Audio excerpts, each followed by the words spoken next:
Welcome to your week in review here on WINN FM 98.9 for the period April 14th through 19th, 2025. Making the news last week, resilient indoor environments in a changing climate, a vital conversation on indoor air quality in St. Kitts and Nevis. Police address fake news amid rising concerns over social media misuse in St. Kitts and Nevis. The journey to a safer and more connected Cockleshell Bay begins. Trade war. St. Kitts and Nevis's Prime Minister says the cost of living will go up and will affect residents negatively. Citizen Security Secretariat outlines beyond the 90 days initiatives to stop crime and violence. The long-awaited Creative Arts Centre in St. Kitts to begin in 2025. Roger Williams suggests regional economic diversification to combat the effects of tariffs and the trade war. Now, the details.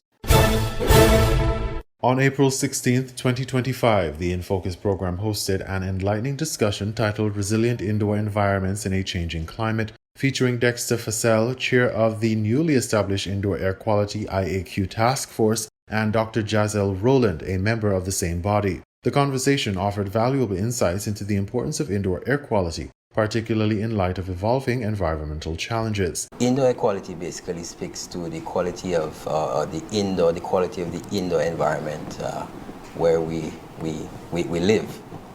As you're quite aware, it's a phenomenon that really disrupts, I would say, societies, and it's something that requires urgent attention. Fassel underscored in opening remarks, setting a tone that highlighted the seriousness of this often overlooked issue. The task force, a broad and multidisciplinary assembly, was inaugurated on February 6, 2025. Fassel described it as a groundbreaking convening that brought together stakeholders from diverse sectors, including government ministries, academia, industry practitioners, and non-governmental organizations. Notable members include representatives from the Cabinet, Secretariat, the Ministry of Health, the Ministry of Justice and Legal Affairs, the Ministry of Sustainable Development, as well as the Eastern Caribbean Central Bank and local professional associations. We also have representation from the Trades and Labor Union, the St. Kitts Nevis Institute of Architects, of which I represent this entity.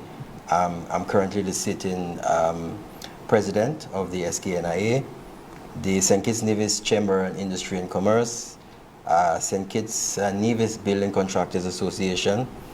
We also have present academia in the form of, from the brand Fitzroy College. Note as well that the representative is also a practicing architect, so he basically provides assistance and support in that regard. We do have a professional cleaning company. Also representation from an HVAC company, considering again the issue at hand. Let me just stop you. HVAC, that would be heating, ventilation, air conditioning. Correct. Right. Correct. Pardon for not clarifying earlier. And we do also have an NGO in the form of Lake Health and Wellness. Again, issues of indoor air quality directly resonates with wellness. Emphasizing the comprehensive composition tailored to tackle indoor air quality issues robustly. Dr. Rowland brought a vital medical perspective to the dialogue, highlighting her role in symptom assessment related to indoor air pollutants and her participation in a subcommittee focusing on public engagement. We intend to launch a nationwide awareness campaign to educate the public on indoor air quality, also develop educational materials for schools and workplaces as well, and to partner with the non-governmental organizations to reach diverse communities. Her involvement highlights the importance of integrating scientific expertise with community outreach to promote a comprehensive understanding and effective action. The task force chair traced the origins of the task force to a pivotal national dialogue on indoor air quality held in October 2024. So the dialogue basically created this, it formed this, it was this point of departure, and it basically set the tone. The event brought together industry leaders to analyze the current situation in St. Kitts and Nevis and share their lived experiences. Their collective reflection motivated the establishment of a structured, ongoing body dedicated to policy formation and effective responses to indoor air quality challenges. The discussion turned toward practical realities, including the significant amount of time people spend indoors. Well, yeah, it definitely is. We spend a considerable amount of time indoors, whether we like it or not. Where we recreate sometimes, it's indoors. We work. We spend 8 hours of work, and for most of us, unless we work in the field, we spend a considerable amount of time indoors. The chair remarked, drawing attention to the stark reality that the majority of daily life unfolds within indoor spaces, making air quality in these environments critical to public health. Addressing common misconceptions, the task force chair noted an unexpected source of indoor pollutants. Air fresheners, disinfectants, even perfumes, things that we associate with pleasing aromas, something that is nice and fresh. They are also air pollutants. Definitely, Ian. These fall into the category of what we consider to be VOCs, and this stands for volatile organic compounds. He elaborated further on their presence in paints, pigments, building materials, and household appliances, warning of their potential health detriments when concentrated. Architecture and design emerged as a crucial element in managing indoor air quality. We as architects, we are trained to look at the building holistically. And to provide the best possible outcome for the end user. So definitely it does come into bear. Adequate ventilation is 101. Proper orientation to facilitate the movement of air, throughout the spaces. So in effect, the whole idea is to have the space cleanse itself. By removing the stale air and of course replacing that with fresh ambient air. Dr. Rowland, while not directly involved in architectural design, emphasized the health impacts she observes, especially in patients with asthma aggravated by environmental factors like dust from construction activities. From a medical standpoint, the discussion highlighted the practical realities associated with the use of disinfectants in healthcare settings. Dr. Rowland recounted, We use Clorox. Okay. That's to my knowledge.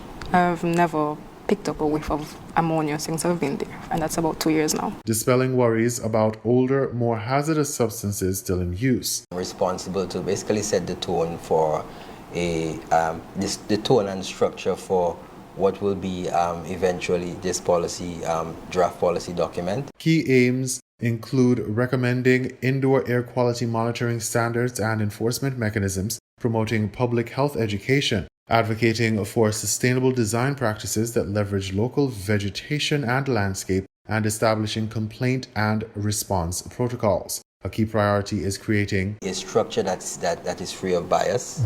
It is very open and transparent. regarding complaint handling. Additionally, the task force recognizes the need for incentives to encourage public engagement and awareness, acknowledging the human element of motivation. Highlighting the extensive implications of air pollutants, Dr. Rowland warned of their health impacts. Humans, we could develop lung diseases.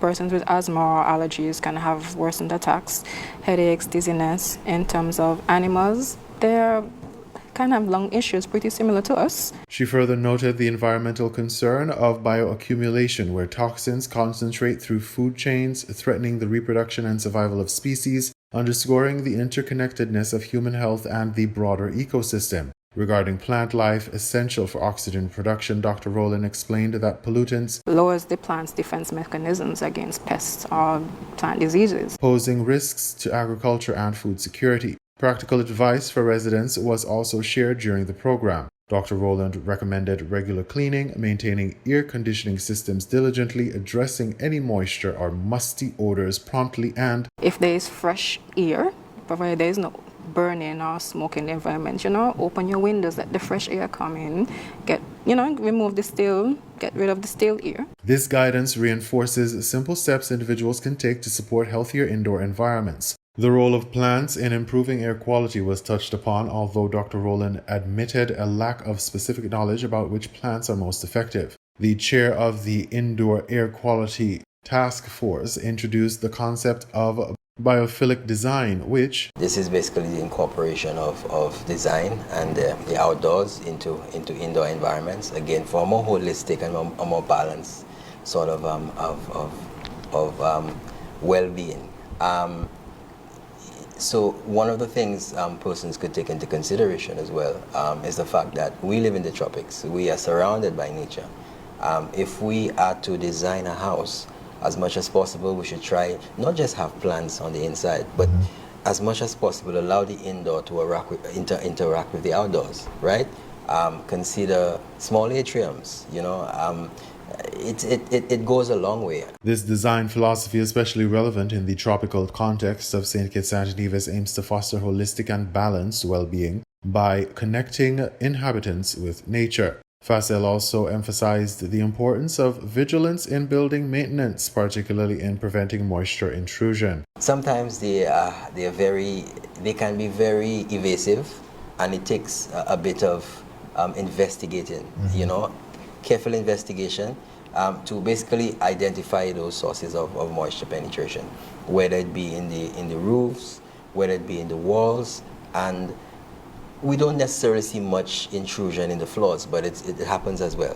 It does happen as well, and this moisture might be trapped at the tile level, and eventually we begin to see the marks through capillary action, basically moving upwards into the walls. So my advice would be to basically take a look, be very mindful of these hairline, we call them hairline cracks in the mortar, because eventually moisture would find itself. The conversation on In Focus made clear that indoor air quality, often overlooked amidst outdoor environmental concerns, commands urgent attention in St. Kitts and Nevis, especially as climate change continues to reshape living conditions. The new National Indoor Air Quality Policy Task Force stands as a beacon of hope and rational action, seeking to develop comprehensive policies, engage the public, and foster healthier indoor environments for all residents. The quality of the space is just as important as the space itself, as we are reminded that the air we breathe indoors has a profound impact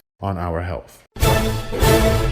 Authorities in St. Kitts and Nevis have issued a strong response to the spread of fake news on social media platforms, warning of the dangers to public safety and personal reputations. This comes after a recent incident in which an image circulated online falsely claimed a minor had died by suicide due to bullying. Police have confirmed that the report was entirely fabricated. In an official statement, the police clarified, quote, "We did not receive any official report of this nature at any of the police stations in St. Kitts and Nevis. We continue to encourage the general public to be mindful that social media, like all things available for our usage and enjoyment, should be used responsibly. Further, the dissemination of information, whether fact or fiction, for the purposes of maligning another individual or inducing a panicked atmosphere in the community are offenses for which one can be held liable, whether by the police or the aggrieved party," end quote. Such acts fall under the scope of the Unlawful Communications section of the Electronic Crimes Act of St. Kitts and Nevis. These provisions highlight the government's commitment to holding individuals accountable for using online platforms to spread false or harmful information. Prime Minister the Honourable Dr. Terence Drew also addressed the issue of fake news during a recent broadcast of the Roundtable, expressing his frustration over the misuse of social media and the rise of bloggers posing as legitimate news outlets. Fake news has become a global phenomenon, and it has not escaped St. Kitts and Nevis. There are bloggers in St. Kitts and Nevis who portray themselves as legitimate persons. I would like to call on the Media Association to put out a press release to say who are legitimate persons who are registered with that association. In his remarks, Prime Minister Drew emphasized the importance of transparency, accountability, and media integrity. He also announced the forthcoming legal action against individuals he claimed have defamed him online. I will be suing two people. One should get their first suit today. I will not call the name yet because I want to see if my lawyer has sent it. So there will be two who will be sued. One today and the next one tomorrow. I'll put it on my Facebook when the suit would have been delivered. I am not playing with people anymore. It is not right that you can just defame me because I'm the Prime Minister. Criticize me if you want to criticize me, but don't defame me. When you defame people, defamation is a criminal act, or it is, let me put it this way. If it's not a criminal act, I guess I have to look at the law and see, but you can be held responsible for seeking to defame people. Just because you have access to a Facebook, you just can't talk about people like that. Glenn Bart, first Vice President of the Media Association of St. Kitts and Nevis, echoed the Prime Minister's concerns and affirmed the association's stance on media legitimacy. I just want to make a quick comment on the matter that was raised in fake news. And I speak in the capacity of being the first Vice President of the Media Association of St. Kitts and Nevis. Right.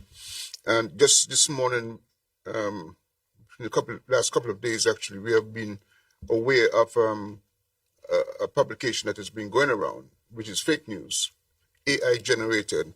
And I just want to say that in terms of, we will have a statement coming out soon. Yes. But in terms of membership, I just want to say categorically that entities that are not properly registered in the Federation, legally registered, cannot access membership in the association. Thank you. So a particular publication that you've mentioned is definitely not part of the media association. Prime Minister Drew then confirmed the association's position. So you're saying that Times Caribbean and SKN Times are not part of the media association? That's correct. Correct. Thank you very much, and I hope that all of our people would have heard that. This unified front from the government and the Media Association underscores St. Kitts and Nevis's dedication to combating the harmful impact of fake news while upholding the democratic principles of free speech and responsible journalism. The government continues to emphasize the importance of ethical media practices in maintaining public trust and fostering accurate, fact-based public discourse. Cockleshell Bay, Southeast Peninsula, is a critical gateway for passenger movement between St. Kitts and Nevis, particularly used as the St. Kitts water taxi area. Being the most recently established hub for sea passenger travel, the need for real-time monitoring and rapid response capabilities became paramount. The Cockleshell Bay has always been a major concern, as it is a remote location and is isolated in terms of the activities that occur there. Security had been deemed unreliable at night since the inception of the water taxi service. For several years, citizens and residents had been calling for increased security at the St. Kitts water taxi area. The success of this endeavor has been hinged on the capabilities of a local company, St. Kitts and Nevis Cable Communications Limited. St. Kitts and Nevis Cable Communications Limited was awarded the Universal Service Project contract to carry out work at Cockleshell Bay. The installation of fiber optic cable and closed-circuit camera (CCTV) were considered. The project is a partnership with the Cable, the National Telecommunications Regulatory Commission, and the Ministry of National Security, St. Kitts and Nevis. A signing ceremony was held on March 24, 2025. Ensuring the efficient boarding of passengers, the safety of workers, residents, and visitors, maintaining a comprehensive view of the perimeter area, detecting potential security threats, and ensuring connectivity necessitated advanced technological solutions. The St. Kitts water taxi area, commonly referred to as Reggae Beach, colloquially named after the signature beach bar, Reggae Beach Bar and Grill, has been steadily establishing itself as one of the busiest ports in the Federation. It has drawn large crowds over the years, especially when several major events such as the St. Kitts Music Festival, Carnival, the Nevis Mango Festival, and Culturama are being held. This ambitious journey towards enhanced security at Cockleshell Bay is of critical importance. A prime example driving the need for security is the mass vandalism and break-in of several vehicles between the night of May 26 and the early morning of May 27, 2023. Approximately 10 vehicles were impacted. Several DJs, artists, and promoters parked their vehicles at Cockleshell Bay and boarded the water taxi to Nevis for an event. Upon their return, they recognized that their vehicles had been vandalized. The destruction included smashed windows and damaged doors, and the bandit or bandits also made off with very expensive or valuable equipment. Despite major security concerns, people continue to utilize the services at the St. Kitts Water Taxi Pier, which has onward connections to the Carambola Beach and Pier and the Nevis Water Taxi facility. The connection also provides quick and effective means of transportation services for individuals arriving and leaving the Robert L. Bradshaw International Airport at early and late hours, and also a hub for cruise passengers seeking excursions. The Trump administration's new tariff policy and the trade war have become a disquieting pattern, sending ripples of anxiety through an already tense world. It's not only the tariff policy and the trade war alone, but globally, hearts are heavy with apprehension as climate change, natural disasters, wars, conflict, and escalating aggression stir up fear and despair. In these turbulent times, what can people do? In St. Kitts and Nevis, Prime Minister Dr. Terence Drew urged the residents to grow more and eat more locally grown foods as he addressed a question about the tariffs and trade war on Freedom FM's issues. Drew acknowledged that residents of St. Kitts and Nevis are likely to feel the impact of the increased cost of living, especially as most of the goods consumed are imported. I would say that St. Kitts and Nevis, in one word, is that the cost of living will go up. And it will affect all of us negatively. Not just St. Kitts and Nevis, but the wider Caribbean. It will affect us significantly because we import so much things into the region. A lot of our food, a lot of our consumables, we import into the region. We don't produce and export enough. And if we were to export enough, they'll be subjected to a 10% tariff. Now, if they go to the United States of America. Now, one of the things that affecting us is that, one, the tariff would affect the whole globe, therefore prices will rise across the world. That's one. The second one that is being contemplated is that any Chinese ship, made ship or owned by China, any ship that touches the United States of America, there will be a charge of about $1.5 million. That means anything that is carried on that ship, everything goes up exponentially. That has nothing to do with the 10% tariff. That is a whole different thing. That means, therefore, that the cost of living we can expect and have the potential of increasing significantly. That is why we are seeking to have this audience in Washington so that we can have meaningful discussions to the benefit of all of us in the Western Hemisphere. So that is a very, very serious and crucial matter, EK. And that is why it is important that we here in St. Kitts and Nevis, we seek to grow more, eat more local, things that we see at a particular price, that price can change significantly. Plans to mitigate the effects of the tariff and the trade war cannot be implemented overnight. They will take some time to implement, grow, and get up and running, pondered Maurice E.K. Flanders, host of Issues. He questioned the Prime Minister about whether a plan could soften the effects for residents of St. Kitts and Nevis. We had softened our plan when we decreased the VAT and, we gave the budget boost wallet and so forth. Because we expected from our model that, inflation would ease in the second half of this year and give people a chance. We have done that. But look at what has happened. The tariffs and so forth, they've gone up tremendously.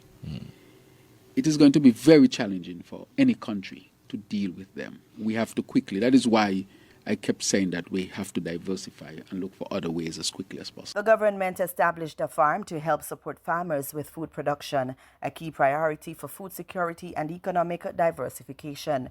While the VAT reduction and the budget boost wallet have helped to ease the burden at the supermarket counters, Dr. Drew believes that further subsidies such as VAT exemptions could affect the government's finances. We are increasing significantly our output as well. For example, we need to get into larger farming opportunities and ask our people to plant more. And presently, as I'm speaking, we are doing a 100-acre farm. I have not announced it as yet, but it's actually going. A 100-acre farm to supplement the other farmers in St. Kitts and Nevis so that we can increase our output. That too will be significant. Because if you cut the VAT too much, you will not collect enough funding to do the social programs, and no country can work without that. And secondly, if you continue with the high rate of social programs without another type of intervention, it will definitely affect the fiscal position even more. So it will require all of us coming together to make sure that we increase production, we seek to decrease imports, and look to other areas and regions for us to be able to have goods and services as well at much lower cost. The tariff and trade agreements will likely accelerate the Caribbean community's action towards regional integration as regional leaders stand united against the trade war. Prime Minister Drew believes the Federation must seek new areas for commerce, trade and development. He suggested South America and Africa. Trade between South America and the Federation is expected to be cheaper than with North America. So our plan is to seek to have products from these other areas which are cheaper to come into the region. They're already coming. It's just for our people to determine, look, I really have to shift in terms of the choice that I'm taking. Because if it comes from South America to here, it may not necessarily have to touch North America, which would carry it where a ship would cost $1.5 million and everything goes up. But can we get it directly here? And if it comes directly here, would that be one of the choices that our people would take? So it depends. We as a people, we have to take advantage of the other products from other parts of the region that would not be subjected to this high tariff. In addition to that, for example, when I went to Africa, one of the things that we discussed is setting up a hub here in St. Kitts and Nevis, so we can have products from across the Atlantic come in to St. Kitts and Nevis, and from here we almost become a distribution point throughout the region. So that, I think, can have tremendous potential. But in the interim, what can happen, because we already have products coming in from other parts of the region, we have to look at those products very seriously, because those coming from other parts that we are accustomed to, the price would be much increased. As the tariff and trade war situation unfolds, CARICOM and other regional bodies are standing at the vanguard for the people of the region, but economic diversification and behavioral changes, such as consuming less processed foods and eating local to ease the pressure on the cost of living, are paramount. On April 10, 2024, the Citizen Security Secretariat CSS hosted a media conference to discuss ongoing initiatives following the 90-day campaign against crime and violence, which ended late 2024. The media conference brought together key leaders and stakeholders in citizen security who presented comprehensive insights into government efforts to enhance community safety through holistic community-engaged approaches. The Honorable Senator Iseline Phillip, Minister of Social Development and Gender Affairs, Youth Empowerment, Aging and Disabilities, and co-chair of the Citizen Security Task Force, emphasized the ministry's multifaceted role in social development programs to reintegrate incarcerated individuals to support community development. Senator Phillip highlighted the evolving approach within the police force. Policing is taking a bit of a softer approach to re-engage with the community and rebuild trust, which is, I think, very important and contributes to the increased rate of resolving some of the crimes that we've seen. She also commended community policing efforts, especially the collaboration between police liaison officers and the Ministry of Education,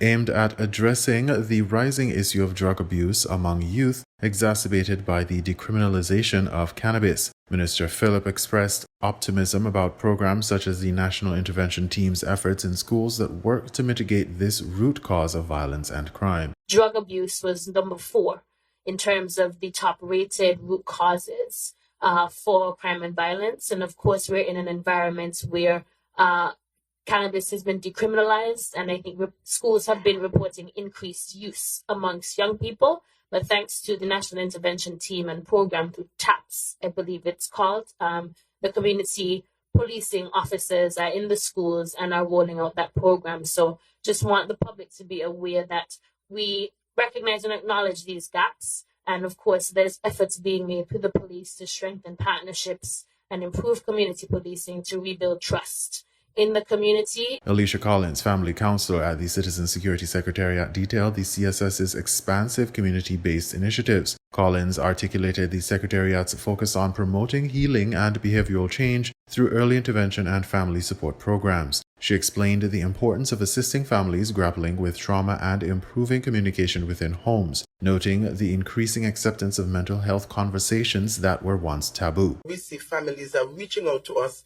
They're asking for our support in the homes. How can I communicate better with my child? I am a parent, a mother, a father. I am a grandmother who is raising a child. And I have suffered from a lot of trauma that I've never gotten the chance to heal from.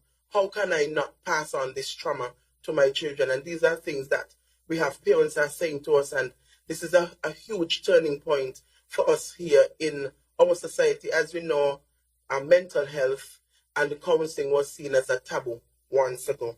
underscoring the societal shift towards embracing counseling and support services. Collins also highlighted the Secretariat's restorative justice practices, community mediation to rebuild trust, and reintegration support for incarcerated individuals, which aim to reduce recidivism and strengthen community bonds. Sergeant Charmaine O'Dane, leading the National Intervention Team under the Citizen Security Task Force, illustrated the team's active engagement with youth through community policing. Sergeant O'Dane described various programs such as cultural and sports activities, police camps, and the clubs designed to foster discipline, engagement, and positive relationships between law enforcement and young people. We're also involved in intervention. We have done it through culture, education, sports. We're also involved with bringing back the prison ambassador for youth. We engage them very often in taking them to do presentation and engaging our youths. We also have police clubs. We also are involved in police camp. We have an ongoing camp going on, our second annual Easter camp. We have daily over 150 children. Should be closing off tomorrow with a fun day at Brimstone Hill, learning about our history, and then we are going to engage in fun activities. These children also have been learning drills, which is a form of discipline, and they will display what they did to the younger children tomorrow as well. We have a drum corps as well ongoing. We are also involved in a lot of summer camps. We do youth presentation, career day. We have, after the 90 days, we have reinstated the Teens and Police Services. This is geared towards bridging gaps with our high school students since February of this year. Most of the high schools are very much involved, even the private.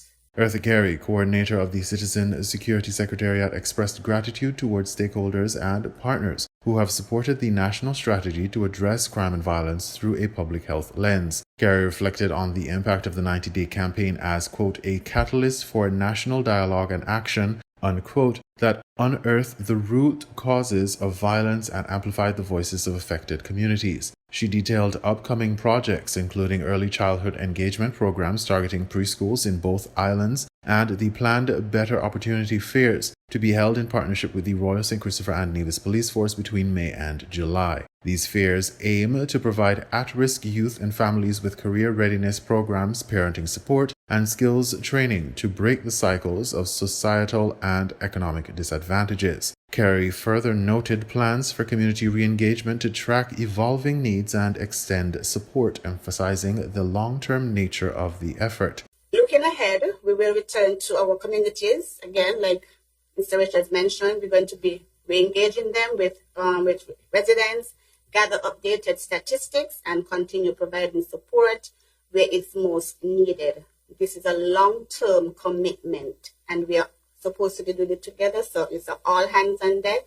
We're reaching out to all the stakeholders, both government and non-governmental. Come on board, we have room for all. By integrating community-led programs, police collaboration, family and youth support services, and educational initiatives, the government is striving to create safer communities rooted in trust, healing, and sustainable development. The active involvement of various stakeholders from government ministries and law enforcement to counselors and community leaders underscores a holistic paradigm shift that aims to reduce crime through prevention, intervention, and restorative justice. Creatives in St. Kitts and Nevis will soon have a place to call home, particularly the best home in the hemisphere. During an update to the nation on April 9, 2025, Minister of the Creative Economy Samal Duggins told an In Focus audience that the construction journey is in its final stages. Contractor is now going to the final stages of solidifying the contract. Once that contract is signed, they get straight to construction. The plan presented over a year and a half ago also suggested that the facility would be a multi-storied edifice in the shape of a wave, nestled on the hillside of Connery Half Moon Hills. On Monday, October 23, 2023, stakeholders, particularly creatives, gathered at the Kuna Conference Room for the Creative Arts Consultation and Mixer. It provided a platform for the creative community to come together to share their visions, expertise, and insights on the project. Rabari Teen Webb, director of the creative economy, confirmed that the masterpiece that will be built is truly the desire of the stakeholders themselves. The department and also our, stakeholders were instrumental in terms of that development. So it wasn't just, the investor coming or the developer coming and said, this is what we want to present, but we were the ones who told them this is what we need. And so I want to add that we were very instrumental in terms of the development of what we will call the Creative Arts Center. The project developers are Dr. Cyrus Motvessel, a lawyer, and Mr. Abbas Fahim, an engineer in Dubai. Both attained a St. Kitts and Nevis passport under the Citizenship by Investment program. Duggins anticipates a promising future for the creative industry and the country with the Creative Arts Center. Given the current fallout that has occurred due to the reintroduction of tariffs globally, what suggestions do you have for Caribbean governments interested in limiting the fallout from this uncertainty on their labor markets? The question was asked of the panelists at the World Bank's April 8 webinar. Bringing a strong youth voice to the discussion, Mr. Roger Williams, a native of St. Kitts and Nevis, expressed that it's high time that Caribbean governments and organizations prioritize economic diversification seriously. For international organizations, I'd say to continue to advocate and agitate Caribbean governments. I know quite often in the Caribbean we get caught up in the politics and the visuals, and so Caribbean governments would not necessarily take the paths that are difficult. But I think one of those difficult paths that they do have to take, especially in light of global circumstances, is economic diversification, and serious economic diversification, not just economic diversification that's mentioned on paper or in Parliament, but for them to actually go through the actions to do that. The private sector has an important role to play in ensuring economic diversification. Williams suggested that employees be paid proper wages and also be encouraged to pursue degrees to elevate themselves personally and professionally. In terms of the private sector, I'd say that part of corporate social responsibility is also to ensure that your workers have decent wages. So it's not just to pay minimum wage, because that's the legal thing, but as a responsible player in the private sector, you should also probably ensure that your workers are making a living wage. And of course, the private sector has the opportunity to ensure that their workers are educated and upskilled, encourage them to get degrees. There might be initiatives that if you return and stay with us for 10 years, 15 years, we'll fund half of your education. These are things that I think the private sector could continue to do, because there are examples of that already. Lilia Baransiuk, the World Bank's country director for the Caribbean countries, was also a featured guest on the panel and said that besides the concerns of trade wars and tariffs, it was always important that the Caribbean work together to strengthen their economies. Now that the opportunity has posed itself, Baransiuk strongly urged the region to take advantage of it. We're still assessing the impact, but definitely everybody will be impacted, the Caribbean and the rest of the world. Trade wars have never been positive for development, unfortunately. I actually think that for the Caribbean, it is very important to act as a region and not individually. It was even important, I think this is a very important thing for the Caribbean to do, even without the current tariffs and trade war, but it is even more important for the region to act as a region. And to look at how the region can create one economic space, one joint response to these challenges, then I think the response will be stronger, and I think the impact on the economies may not be as negative. And I would like to say that crises are always difficult, but with a crisis, There is always an opportunity to change and improve. And I think this is an opportunity for the Caribbean region to become one economic space, one region. Consumers and businesses will be the hardest hit as a result of the trade war. Experts suggest that companies, whether great, medium-sized or small, will face higher costs on the goods they buy from other countries, with the only recourse to hike prices. An increase in prices will likely mean more expensive price tags on everything from vehicles, appliances, and other big-ticket items to smaller everyday purchases, including groceries. There is also a possible increase at the pumps as a result of heightened fuel prices. You are listening to the Week in Review here on WINN FM 98.9. Thank you for listening and have a productive week.